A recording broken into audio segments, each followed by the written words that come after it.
बिस्मिल्लाहिर्रहमानिर्रहीम। अस्सलाम वालेकुम स्टूडेंट्स, अब्दुल्ला खालिद आपसे मुखातिब। हमने जो हमारी ये वाली क्लास थी इसमें हमने storage devices, type of storage devices और मेमोरी मेजरमेंट जो स्केल है हमने उसको डिस्कस किया था। सबसे पहले हम देख लेते हैं कि स्टोरेज क्या होती है। तो बेसिकली स्टोरेज हम कहेंगे ऐसी जगह को जहाँ पे हम अपनी चीज़ों को महफूज कर सकते हैं या अपनी जो हमारे एसेंशियल आइटम्स हैं उनको सेव कर सकते हैं। A storage is an essential part of computer. कि स्टोरेज जो है वो एक कंप्यूटर के एसेंशियल पार्ट है, उसका एक लाजमी जुज़ है जिसके बगैर आपका कंप्यूटर जो है वो काम नहीं कर सकता या आप अपना डाटा महफूज नहीं कर सकते।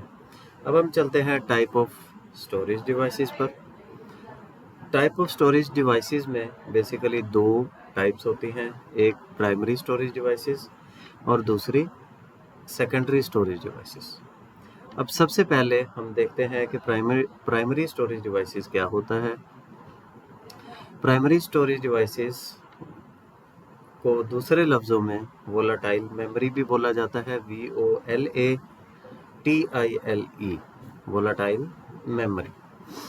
अब वोलाटाइल मेमोरी से मुराद ये है कि ये ऐसी मेमोरी होती है या ऐसी स्टोरेज होती है जो नॉन परमानेंट होती है या टेम्परेरी बेसिस पे इसमें हम अपना डाटा स्टोर कर सकते हैं। जैसे ही आपका कंप्यूटर या आपकी मशीन या आपका लैपटॉप, आपका मोबाइल फ़ोन जैसे ही ऑफ होगा तो आपका सारा डाटा जो है वो लॉस हो जाएगा। ठीक है जी, इसको वोलाटाइल मेमोरी भी कहते हैं और ये प्राइमरी स्टोरेज डिवाइस भी होती है या प्राइमरी स्टोरेज डिवाइसेस होती है। इसकी मिसाल रैम है, रैंडम एक्सेस मेमोरी। आपके एक यूज़र और कंप्यूटर के दरमियान जितने भी प्रोग्राम्स रन कर रहे होते हैं आपकी मशीन ऑन होने पर, जैसे ही आप अपने मोबाइल को रिस्टार्ट करेंगे या अपने लैपटॉप को रिस्टार्ट करेंगे तो आपका जो भी डाटा होगा वो सारा लॉस हो जाएगा और आपका मोबाइल या कंप्यूटर बिल्कुल नीट एंड क्लीन स्टार्ट होगा। इसी तरह इसकी दूसरी मिसाल कैशे मेमोरी, अक्सर इसको लोग बोलते हैं कैश बोलते हैं, कैशेस बोलते हैं। अच्छा जी, अब ये जो कैश होता है या रैम होती है या तीसरा एक रजिस्टर्स भी होते हैं, ये तीनों जो है वो आपकी वोलाटाइल मेमोरीज होती हैं।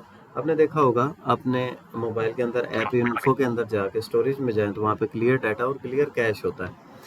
ये होता है कि आपके जो एप्लीकेशंस जो भी सॉफ्टवेयर चल रहे होते हैं उनके जो बकाया जात होते हैं या उनका जो गंद होता है वो बेसिकली ये कैश के अंदर आता है।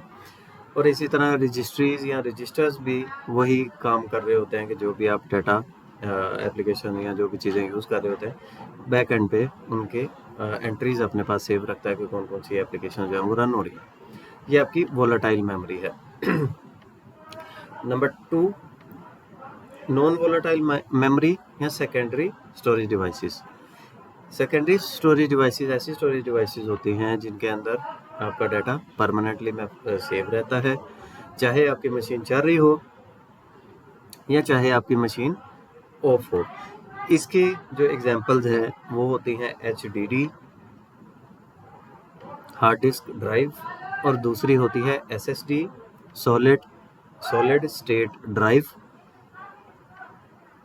इसके बाद ROM, read only memory, USB memory card, आपकी CD DVD। ये आपकी सारी जो डिवाइसेस हैं ये आपकी नॉन वोलाटाइल मेमोरी यानी परमानेंट स्टोरेज डिवाइसेस भी इनको कह सकते हैं और सेकेंडरी स्टोरेज डिवाइसेस भी इनको हमने कहा। इसमें जो आपकी USB memory card, CD DVD ये जो होते हैं ये आपका रिमूवेबल मीडिया भी होता है, ये रिमूवेबल स्टोरेज डिवाइसेस भी होती हैं कि आप इनको अपने पॉकेट में डाल के आप अपने की रिंग के साथ इनको हैंग करके कहीं भी लेके आ जा सकते हैं। आगे चलते हैं। हमने volatile memory, non volatile memory भी पढ़ ली। इसके बाद हमने जो तीसरी चीज़ की थी वो हमने मेमोरी मेजरमेंट स्केल पढ़ा था यानी हमने देखा, हम कहते हैं हमारे पास 4 GB RAM, 128 GB internal memory, या हमारे पास 8 GB रैम और 256 GB इंटरनल मेमोरी है। अब ये कैसे बन रही हैं, जीबीज कैसे बन रही हैं, ये हमारे पास 128 GB कैसे बनी है? तो इसका एक मेमोरी मेजरमेंट स्केल है, वो हम देख लेते हैं। मेमोरी मेजरमेंट स्केल में जो सबसे छोटा यूनिट होता है वो होता है बिट, BIT बिट। ये सबसे स्मॉलेस्ट यूनिट होता है आपके मेमोरी में। इसके बाद हमारे पास आता है byte, BYTE। Byte is equal to 8 bits, यानी एक बाइट के अंदर 8 बिट्स होती हैं। लेट्स सपोज अगर आपने अपने कंप्यूटर में लिखना है APPLE एप्पल, तो आपके एक करैक्टर को लिखने के लिए, यानी ए को लिखने के लिए 1 बाइट की ज़रूरत पड़ेगी, यानी दूसरे लफ्ज़ों में 8 बिट्स की। इसी तरह अगर आपने लिखना है PPLE, अब ये 5 करैक्टर्स हो गए, इसके लिए हमें 5 बाइट्स चाहिए होंगी और टोटल 40 बिट्स लगेंगी, तो हमारा एक वर्ड एप्पल जो है वो हमारे सामने लिखा जाएगा। इसके बाद जो दूसरा यूनिट होता है, तीसरा सॉरी, वो आता है KB। KB कैसे बनता है? 1024 1024, मैं 1024 ही बोलूँगा। 1024 bytes is equal to 1 kilobyte, यहाँ KB, यानी 1024 बाइट्स होंगी तब हमारे पास जाके 1 किलोबाइट फॉर्म होगा। अब किलोबाइट के बाद हमारे पास आता है मेगाबाइट या MB। अब 1024 KBs होंगे यानी किलोबाइट्स होंगे, तो 1 मेगाबाइट बनेगा हमारे पास। इसी तरह अब 1024 मेगाबाइट होंगे यानी MB होंगे, तो 1 GB या गीगाबाइट बनेगा। और इसी तरह अगर हमारे पास 1024 GBs होंगे यानी 1024 गीगाबाइट्स होंगे, तो हमारे पास 1 टेराबाइट बनेगा। और इसी तरह जो कल भी हमें हमारे स्टूडेंट ने बताया था कि जो पीटाबाइट है वो अगर बनाना है तो 1024 TB यानी टेराबाइट होंगे, तो आपके पास यानी 1024 टेराबाइट होंगे, तो आपके पास 1 पीटाबाइट बनेगा।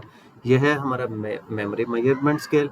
सबसे छोटा बिट, फिर byte, kilobyte, megabyte, gigabyte, terabyte और पीटाबाइट, लेकिन बहरहाल टेराबाइट तक आमतौर पे जर्नली ये चीज़ें यूज़ हो रही हैं।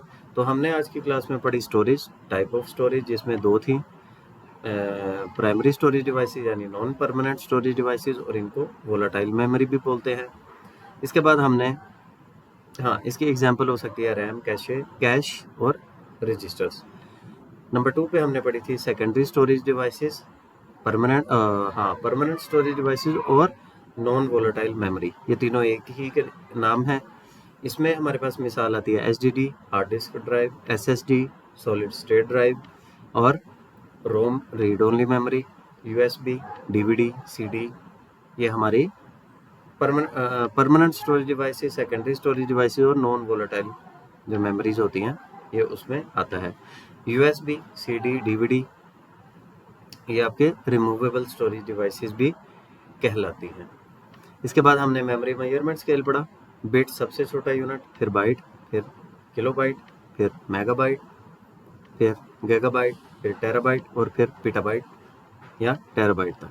ठीक है जी, तो ये थी आज की हमारी क्लास। इजाज़त दीजिए, अल्लाह हाफिज़।